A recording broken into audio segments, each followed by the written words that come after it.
রান্নার fish and fusion চ্যানেলে সবাইকে স্বাগত। চলো আজ খুব সহজভাবে বানাই চিকেন চাপ। প্রথমে 4 পিস উইথ বোন চিকেন নিয়ে তাতে 4 চামচ টক দই, কিছুটা বিরিয়ানি মশলা, লঙ্কা গুঁড়ো, হলুদ গুঁড়ো, রোস্টেড বেসন, অল্প গুঁড়ো দুধ, আদা রসুন কাঁচা লঙ্কা বাটা, পেঁয়াজ বাটা আর কাজু, পোস্ত আর চারমগজ বাটা দিয়ে ভালো করে মেখে আমি 3 ঘন্টা ফ্রিজে রেখে দিলাম। 3 ঘন্টা পর ফ্রাইং প্যানে তেল আর ঘি গরম করে কয়েকটা গোটা গরম মশলা দিয়ে আমি হাফ চামচ লঙ্কা গুঁড়ো আর হাফ চামচ হলুদ দিয়ে একটু ভেজে নিয়ে চিকেনের পিসগুলো দিয়ে দিলাম। পিসগুলো একটু ভালো করে ভেজে নিয়ে ম্যারিনেশনের মশলাটা দিয়ে দিলাম, ভালো করে কষিয়ে অল্প জল দিয়ে ঢাকা দিয়ে দিলাম।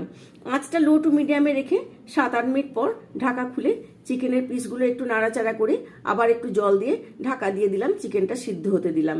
চিকেনটা সিদ্ধ হয়ে এলে 1 চামচ ঘি আর 1 চামচ কেওড়া জল দিয়ে গ্যাস অফ করে স্ট্যান্ডিং টাইমে রেখে সার্ভ করলাম চিকেন চাপ।